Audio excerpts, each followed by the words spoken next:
Good Morning Business, French Tech. Je vous le disais, une French Tech qui propose des jobs étudiants. Alors, c'est pas la première fois qu'on en reçoit une. Le concept est toujours un peu le même. C'est absolument fascinant et ça bouleverse le rapport au travail des étudiants et ça, c'est formidable. On est avec Auriel Darmon, le cofondateur de Student Pop. En gros, vous proposez à un étudiant de devenir auto-entrepreneur. Vous proposez des missions, on répond oui ou non sur son smartphone et on devient auto-entrepreneur et on facture à Student Pop sa prestation. C'est ça l'idée ? Tout à fait. En fait, on s'est rendu compte que les étudiants, ce qui est recherché, c'était d'avoir des petits boulots flexibles et que aujourd'hui, l'option qu'ils avaient, c'était soit des CDD à 25, 30 heures par semaine, ce qui est pas facile à cumuler avec ses études. Et que le statut d'auto-entrepreneur, il permet de faire une mission, d'être payé 5 jours plus tard et de pouvoir se dire, cette semaine, je vais travailler le lundi soir, le mercredi soir et le samedi après-midi. Et la semaine d'après, en fait, j'ai des examens, je vais juste travailler le samedi après-midi. Mais alors, est-ce que ça change finalement le visage du job étudiant comme il est dans notre... Comme on l'a connu. Comme on l'a connu. Je pense que ce qui change beaucoup, en tout cas pour les étudiants, c'est que maintenant, à travers une application mobile, ils reçoivent des propositions. Ils se disent, cette semaine, en fait, je le sens bien, j'ai envie de faire de la vente en boutique. Cet après-midi, j'ai envie d'animer dans un centre commercial. Ça ne change pas vraiment les secteurs, je veux dire. C'est quand même toujours les mêmes secteurs qui demandent. Mais le rapport au boulot va un peu changer dans le sens où c'est à la carte et cette semaine je vais décider de prendre ce boulot. C'est un peu comme Tinder, on passe à droite, à gauche et cette semaine j'ai décidé de prendre ce boulot, je le fais. Il y a un côté, j'ai choisi d'aller travailler. Ça responsabilise. Ça responsabilise. En fait, nos clients nous disent, c'est incroyable, on avait l'habitude de travailler avec d'autres agences ou autres et les étudiants quand ils arrivent avec vous, ils ont la patate, ils sont contents d'être là et un peu parce qu'ils ont fait ce choix proactif chaque semaine de décider sur quoi ils allaient travailler. Et vous avez quand même, j'imagine, conscience de changer le rapport au travail, ça c'est formidable. C'est-à-dire qu'on si Jean-Marc Daniel était là, mais il est en vacances, il se réjouirait. C'est-à-dire qu'en fait, il n'y a plus de salariat, il y a de l'entrepreneuriat. Et comme vous le disiez, cet entrepreneuriat, il permet beaucoup de souplesse, beaucoup de flexibilité et de l'engagement. Complètement. Alors après, je pense qu'il y a des étapes de la vie. Bien sûr. Il y a des étapes de la vie dans lesquelles on a plus envie de creuser, de se faire une place au sein d'une entreprise. Mais je pense que dans ce moment de la vie où on est étudiant, on a envie de découvrir pas mal de choses. On a des étudiants à qui on a proposé des CDD ou des CDI et qui les ont acceptés et qui sont revenus vers nous quelques semaines après en nous disant en fait j'ai lâché mon boulot parce que moi ce que j'aime c'est en fait découvrir plein de choses avec vous. Donc je pense qu'à un certain stade de la vie, on change complètement le rapport au travail. Est-ce que la période de laquelle on sort, on espère en tout cas, a changé un petit peu le visage de ce que vous faites ?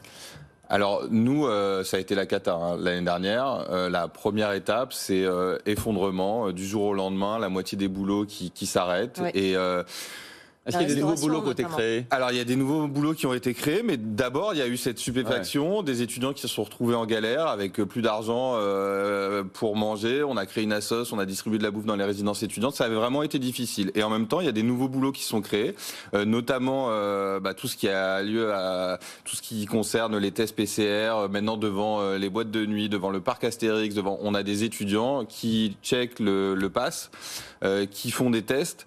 Donc en effet, il y a plein de nouveaux boulots qui ont émergé et là on a de la chance et c'est ce qu'on sent actuellement, c'est qu'on a tous ces boulots un peu Covid qui continuent et une reprise économique, les magasins qui ont besoin d'énormément de ressources, la restauration qui s'est complètement désorganisée, qui a besoin d'énormément de ressources et nous on est un facilitateur entre des personnes qui cherchent du boulot et ces entreprises et donc là il y a un énorme regain d'activité. Mais la restauration, vous en parlez justement, il y a beaucoup de gens qui nous ont dit que les gens avaient arrêté de travailler dans la restauration parce que c'est très difficile en termes d'horaire, il faut être justement extrêmement flexible. Vous l'avez senti ça aussi qu'il y a des secteurs, ça ne va pas reprendre comme avant? Alors, il y a des secteurs, notamment dans la restauration, on a rencontré un certain nombre de chaînes de restauration qui sont en grosse difficulté pour recruter. Donc, c'est vrai que aujourd'hui, il faut c'est un peu ce qu'on leur propose avec les étudiants, c'est de donner la chance à des nouvelles personnes qui ont peut-être pas toute l'expérience qu'aurait un serveur qui est expert en son domaine et qui connaît tous les rouages du métier.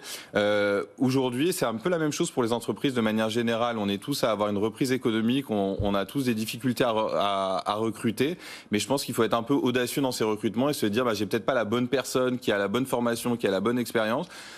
Mais c'est aussi mon rôle en tant qu'entreprise de l'accompagner. Et donc aujourd'hui, oui, en tout cas sur la restauration, il y a un vrai manque. Les secteurs, là, le top 3 aujourd'hui pour Student Pop pour l'été, c'est quoi? C'est restauration, logistique, c'est quoi?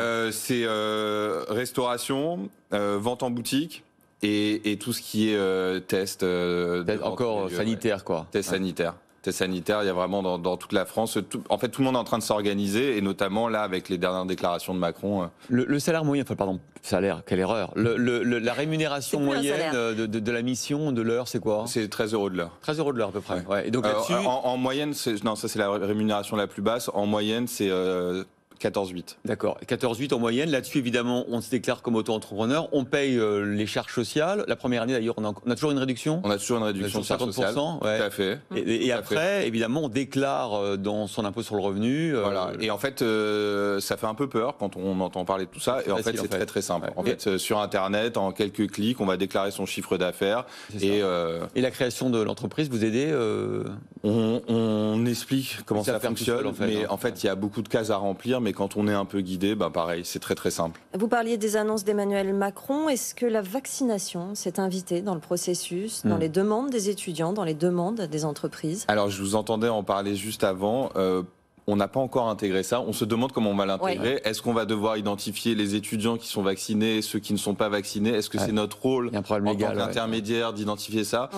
Je ne sais pas exactement comment on va se positionner. C'est sûr qu'à un moment, il va y avoir des jobs. Nous, notamment les EHPAD, les pharmacies ont eu besoin de nos étudiants pendant cette période. Les personnes qui travaillent en EHPAD, jusqu'à présent, on s'assurait qu'ils respectaient un certain nombre de précautions sanitaires. Là, il va falloir aller plus loin. Alors, je ne sais pas, nous, depuis hier, on reçoit beaucoup de gens, on en reçoit encore aujourd'hui, qui sont dans ces métiers-là. Blablacar, par exemple, hier, qui envisageait d'intégrer effectivement le test, le pass sanitaire dans l'appli. On a vu aussi qu'Air France, pour la Corse, ça marche dès aujourd'hui. Vous pouvez envoyer Air France votre et vous êtes ready to fly, donc ça pourrait être un ready to work. Exactement. On va recevoir aussi la présidente de l'Union du transport public là tout à l'heure à 8h15. Il y a une réflexion effectivement sur est-ce que les applis doivent avoir un plugin où il y a du ready to work, quoi. Et en effet, maintenant avec le digital, c'est assez simple de pouvoir faire une API qui nous transmette un peu ces informations et qu'on puisse se dire voilà, je transmets mon pass sanitaire. Et j'ai l'impression que sur certains boulots, ce sera indispensable. Ouais. Student Pop, vous en êtes où? Combien de salariés aujourd'hui? Quelle est la phase de votre développement en termes de levée de fonds, par exemple? Alors, on a levé 3,5 millions d'euros. Ouais. On est une soixantaine dans l'entreprise. 60 quand même. La très bonne nouvelle, c'est qu'en juin, on a atteint l'équilibre. Donc, il y a différents modèles de développement de start-up. Nous, on a choisi d'avoir une croissance raisonnable.